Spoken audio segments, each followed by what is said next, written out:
Welcome to Post Fight with Ray Thompson. This show is powered by MMA Crypt and MMA Mental. For more interviews and podcasts, please subscribe to our YouTube channels, MMA Crypt and MMA Mental. You can also follow MMA Crypt on Facebook and Twitter. It's at MMA Crypt on Twitter and MMA Crypt on Facebook.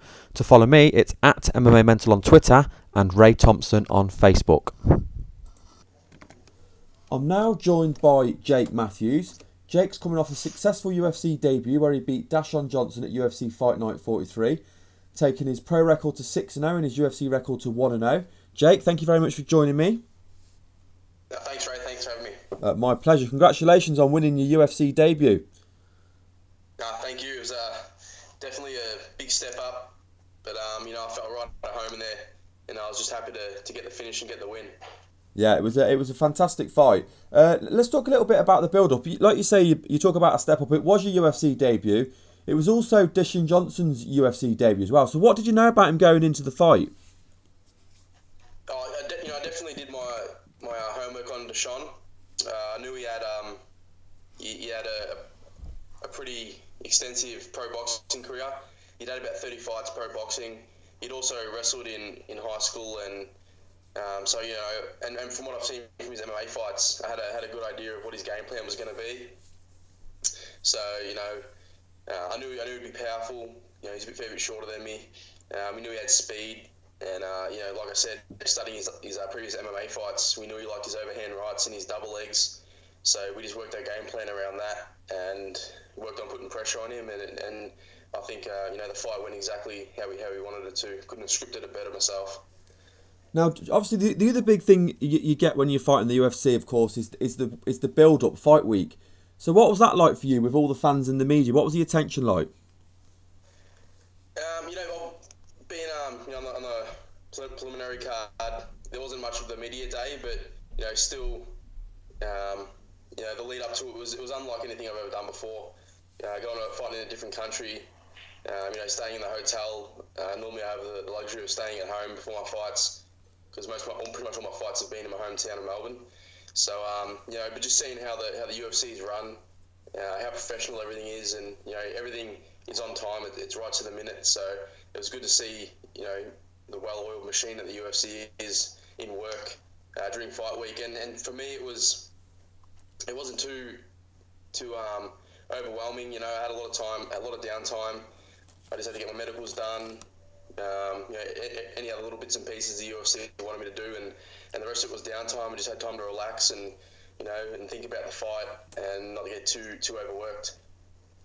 I mean, obviously, the fight was in New Zealand. You're from Australia, so you were like the nearer fighter then, of course, where Dashon Johnson was from. But of course, there's always going to be rivalry between Australia and New Zealand. So what was the crowd like? Oh, the crowd was amazing. Like you just said, I wasn't sure if I was going to, be the favourite of the crowd, or because of the rivalry, I was going to be, sort of have the crowd against me. But, from the first walkout, I could tell the crowd was on my side, and I was confident that I was going to put on a good show and push the pace and make an exciting fight. And the crowd seemed to like that as well. So, walking out, like I said, was unlike anything I've ever fought in front of before. The crowd was probably tenfold anything I've competed in front of before, so the atmosphere was amazing. Now, moving on to the fight then. You started the fight very well and you controlled most of the first round and you landed some really nasty ground and pound. How pleased were you and your corner with the first round? It's exactly what we wanted. We wanted to put the pressure on him and not worry too much about his stand-up and his boxing, just walk straight through it. Obviously wanted to use my size advantage, try and wear him down in the cage. Eventually get the takedown, which he gave me anyway, trying to pull that guillotine. There was nothing really of it. So, I knew once I got my head out of the guillotine, I was free to strike. And I was happy staying in his guard. I wasn't really looking for the pass. I felt like I would get more power behind my strikes and do more damage from inside the guard. And then eventually later in the round, I passed. I was looking for the submission, but I didn't want to rush anything. So I just worked my ground and pound, worked on tiring him out, and just sort of try and burn him out for the second round. Now, in the second round, Johnson had a point deducted for illegal elbows. You didn't seem to react to the elbows. Did they cause any damage? I felt them. They did hurt a little bit, but in the heat of the fight, I didn't even realise. To be totally honest, I didn't even take note that they were illegal elbows until the referee had stopped it. When you're in the midst of I think we're on the cage in the midst of the grapple. I felt the strikes and just didn't even register that it was illegal strikes until the ref stopped it. It didn't hinder my performance afterwards. Didn't rock me. So it was illegal strikes, but it didn't do too much damage. Oh, that was good. Now in the third round, again, you pretty similar to the first round, really. You controlled the fight again really well, working from top position. Johnson went to sweep, and then you locked in the triangle choke. Do you want to talk us through the finish? Yeah, so I do have a bit of a tendency of falling off the back. So two things I've worked on is not going to my back in the fight, trying to stay on top. But because of my jiu-jitsu background, I sort of do feel a bit comfortable in guard. So we've worked on if I do end up there, going straight for that wrist, because all his weight's going to be on the wrist during that transition. So I took his wrist, and there's a lot of space for me to throw the triangle up. And once I had it, I knew it was locked in, and I knew I had the triangle. So I just had to calm down, make sure I do my steps, pull on the back of the head, get his arm across. And once it was sunk in, I knew that was the end of the fight. Yeah, it was a beautiful finish, especially after you dominated the fight anyway. So to get the finish like that, it just put the cap on it, didn't it? It was brilliant. Yeah, well, what I pride myself on is finishing my fights. I've only had one fight that's gone the distance out of. You said before it was 6 pro fights. That was my 8th pro fight. Okay. All but one have gone the distance, and I wasn't too happy, so I wanted to get back to my old ways of finishing fights. So it wouldn't, honestly, if there was 30 seconds left in that fight and I was dominating, I was still going to go for the finish regardless. Now, I don't know if you've watched the fight back with the commentary or not, but during the commentary you were compared to Rory MacDonald. What do you think to that type of comparison? It was actually a great honour being compared to Rory. I've followed Rory since his first fight in the UFC. I always knew that he was going to be something special. And to be compared to Rory, I was quite surprised. But looking back at my fight, it was it's a bit weird. Normally, when you think you've done better in your fight than you actually have, when you watch the playback. But in this fight, I actually did better than I thought I did. Once I watched the video back, so it is a great honour. But in saying that, I'm not too surprised, because that's what I want to.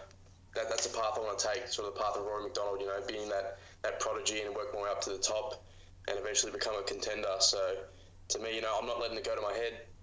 I'm just going to keep doing what I'm doing and hopefully, follow in the footsteps of someone like Rory MacDonald. Yeah, he's a great role model. What he's done so far in his young career is absolutely fantastic.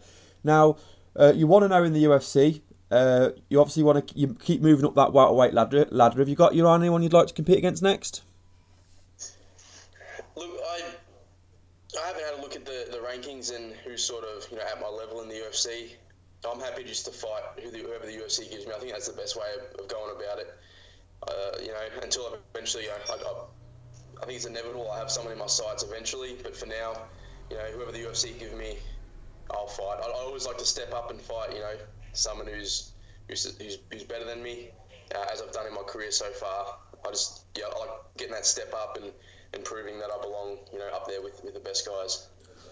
Ideally, when would you like to get in and compete again? When would you be ready to go? There's I know of a couple of cards. There's a Japan card in late September. Yeah, there's a couple of Aussie guys, a couple of good friends of mine fighting on that. So I'd like to, hopefully get on that card. If not, there's talks of a UFC card in Sydney later in the year. So to fight in front of a home crowd would be amazing. So either way, like I said, if the UFC want me to, wherever the UFC want me, I'll go. Well, Jake, thank you very much for your time today. Congratulations on an impressive UFC debut. No worries, Ray. Thank you very much. And before we let you go, I just want to give you a chance to do any shout-outs. If there's anyone you want to thank, I know you've had a lot of people help you get ready for the fight. If you want to shout out your sponsors, and also if you want to shout out your Facebook and Twitter. Yeah, of course. I'd just like to thank, first of all, I'd like to thank my coaching staff. My dad, he's the one who's got me where I am today. I'd like to thank my boxing coach, Nick Felides. All my other coaches. There's so many people that put in a lot of effort and that they ask very little back. So, and also my sponsors, the Fight Factory, Scramble, my sports psychologist Mark Edmondson, Geelong Harley Davidson, Innovate Financial Support, and Belgair Graphics. They all definitely look after me, and without them, it'd make my life a lot harder trying to live my dream in the UFC. Well, I can't wait to see you step back in there again, Jake. Thank you very much. Thanks, Ray.